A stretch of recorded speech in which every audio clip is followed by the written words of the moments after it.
दे ready आं गिदिर रावखौबो मोसानो लिङाखै दे मोसाग्राबो गैथ'वा नालाय दसे उनावसो फैगोन मोसाग्राफोरा हेल' हेल' हेल' हेल' हेल' हेल' बरिया दे आखाइ खमना रायजोफोर खनसे हेफाजाब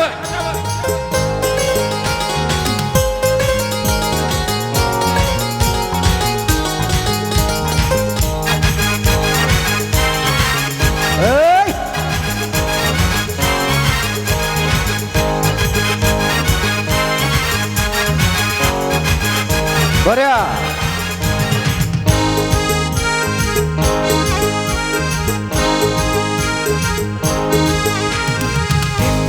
ड्राइभार आं बाक्सा जिल्लानि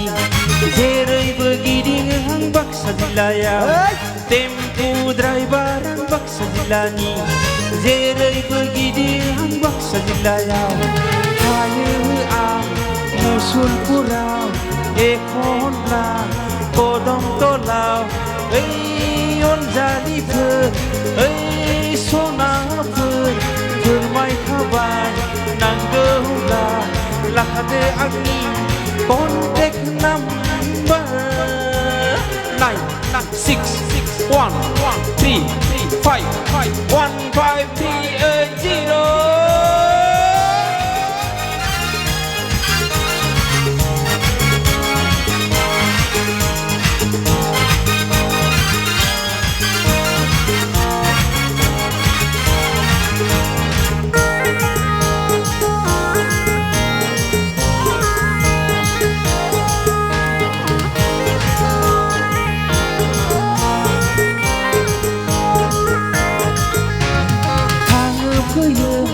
नैबे लामाजोंनो सोरखौ मोनगोन सोरखौ मोना पेसेन्जार नागिरनानै टेम्पु आंनि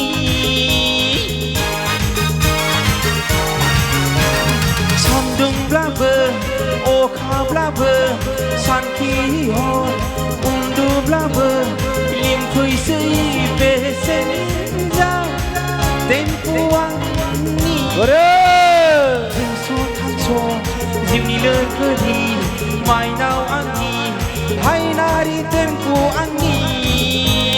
टेम्पु ड्राइभार आं बाक्सा जिल्लानि जेरैबो गिदिङो आं बाक्सा जिल्लायाव टेम्पु ड्राइभार आं बाक्सा जिल्लानि जेरैबो गिदिङो आं बाक्सा जिल्लायाव थायो आं मुसलपुराव एखनब्ला कदमतलाव ओइ अनजालिफोर ओइ सनाफोर फोरमायखाबाय नांगौब्ला लाखादो आंनि कन्टेक्ट नाम्बार 96135515380 Thank you. बरिया बरिया आंनि रोजानायखौ बेनो दोनथ'बाय दे रायजोफोर गोजोन्थों